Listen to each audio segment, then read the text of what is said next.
महोदय, हम सब महिला आरक्षण बिल के सपोर्ट में थे, हैं, रहेंगे। कोई इफ एंड बट की बात नहीं है। क्या यह बिल सच में महिलाओं को सशक्त करने के लिए है? क्या महिलाओं के नाम पर कुछ राजनीतिक उद्देश्य को पूरा करने के लिए है? अध्यक्ष महोदय, हक की बात कही मगर शर्तों में उलझा दिया, महिलाओं के नाम पर सारा एजेंडा ही बदल दिया। देखिए टाइमिंग देखिए आप, राज्यों के चुनाव से ठीक पहले स्पेशल सेशन बुलाया गया, तो ये कोइंसिडेंस नहीं, कैलकुलेशन कहते हैं अध्यक्ष महोदय। ऐसे पुरानी आंकड़ों से नया इतिहास नहीं लिखा जाता, सच्चाई छुपाकर लोकतंत्र चला नहीं जाता। समाजवादी पार्टी की सांसद प्रिया सरोज ने संसद में अपनी मुखर आवाज से ध्यान खींचा है। मछलीशहर से सांसद प्रिया सरोज ने सदन में महिला आरक्षण पर सरकार से तीखे सवाल। दरअसल लोकसभा में उस वक्त माहौल गर्मा गया जब समाजवादी पार्टी की युवा सांसद और एडवोकेट प्रिया सरोज ने महिला आरक्षण बिल पर जोरदार और बेबाक भाषण दिया।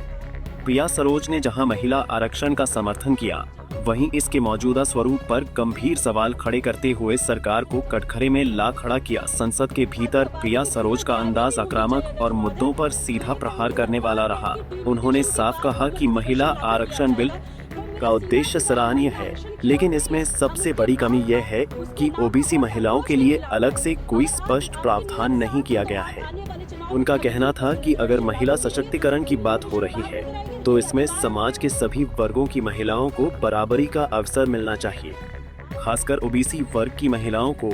अपने भाषण में उन्होंने सामाजिक न्याय का मुद्दा भी जोर शोर से उठाया। उन्होंने कहा कि सिर्फ महिला आरक्षण की बात करना पर्याप्त नहीं है, बल्कि यह भी जरूरी है कि आरक्षण का लाभ समाज के हर वर्ग तक पहुंचे। ओबीसी महिलाओं को प्रतिनिधित्व से वंचित रखना समानता के सिद्धांत के खिलाफ है। अध्यक्ष महोदय, लोकतंत्र में सबसे बड़ी जिम्मेदारी केवल कानून बनाना नहीं होता, बल्कि सुनिश्चित करना होता है कि कानून के पीछे की नीतियां भी उतनी साफ और ईमानदार हो। अध्यक्ष महोदय, जल्दबाजी में लिए फैसला इतिहास में गलत बन जाते हैं, सोच समझ कर लिया फैसला देश की तकदीर बन जाती है। आज इस सदन में मैं उस आधी आबादी की आवाज बनकर खड़ी हूँ जिसे लोकतंत्र ने हमेशा ताकत को प्रतीक बनाया है, लेकिन जब अधिकार देने की बात आती है तब सरकार उन्हें शतरंज की गोटियों की तरह इस्तेमाल करती है। अध्यक्ष महोदय, हम सब महिला आरक्षण बिल के सपोर्ट में थे, हैं, रहेंगे। कोई इफ एंड बट की बात नहीं है, लेकिन सवाल ये है कि क्या यह बिल सच में महिलाओं को सशक्त करने के लिए है? क्या महिलाओं के नाम पर कुछ राजनीतिक उद्देश्य को पूरा करने के लिए है? अध्यक्ष महोदय, हक की बात कही मगर शर्तों में उलझा दिया, महिलाओं के नाम पर सारा एजेंडा ही बदल दिया। नीतियां अगर साफ होती हक कब का मिल जाता, आपने भविष्य कहकर उनका आज ही टाल दिया। अध्यक्ष महोदय, जो 3 बिल सदन में लाए गए हैं उन्हें जिस तरह से वुमेन रिजर्वेशन के रूप में प्रस्तुत किया जा रहा है, आज असल में वो इस बिल के जरिए देश के राजनीतिक नक्शे, रिप्रेजेंटेशन, पावर स्ट्रक्चर को बदलने की कोशिश की जा रही, वो भी महिलाओं के नाम पे। देखिए टाइमिंग देखिए आप, राज्यों के चुनाव से ठीक पहले स्पेशल सेशन बुलाया गया, तो ये कोइंसिडेंस नहीं, कैलकुलेशन कहते हैं अध्यक्ष महोदय। ऐसे इस बिल में बहुत सारी समस्या है, जैसे आर्टिकल 82 अमेंडमेंट, महिला आरक्षण के नाम पर डिलिमिटेशन को सरकार की मर्जी पर छोड़ देना। पहले हर सेंसस के बाद यह प्रक्रिया अनिवार्य थी, नए बिल के बाद अब सरकार जब चाहे तब कर सकती है।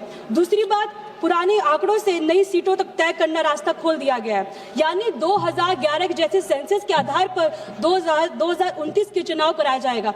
इस पे 2 लाइन कहना चाहूंगी। पुरानी आंकड़ों से नया इतिहास नहीं लिखा जाता, सच्चाई छुपाकर लोकतंत्र चला नहीं जाता। तीसरी बात, लोकसभा की सीट 850 तक बढ़ाने का प्रस्ताव है, इससे कुछ राज्यों का प्रभाव बहुत बढ़ सकता है और क्षेत्र असंतुलन पैदा हो सकता है। चौथा, महिलाओं को तुरंत आरक्षण नहीं दिया जा रहा, उससे डिलिमिटेशंस लिंक किया जा रहा है, यानी अधिकार अभी नहीं मिलेगा, पहले सीटों का नक्शा बदला जाएगा। पांचवा, पूरी प्रक्रिया को निरंतर संसद यानी सरकार के हाथ में है, मतलब सरकार जब चाहे कोई भी सेंसस ले सकती है, कभी भी डिलिमिटेशन कर सकती है, मतलब सरकार अपनी मनमर्जी करेगी। अध्यक्ष महोदय, डॉक्टर भीमराव अंबेडकर ने जब संविधान बनाते समय यह स्पष्ट कह दिया था कि भारत का जो ढांचा वो फेडरल रहेगा, जहां केंद्र और राज्य दोनों की भूमिका संतुलित रहेगी। लेकिन आज जो प्रस्ताव आया है वह उसी संतुलन को कमजोर करने की कोशिश की जा रही है।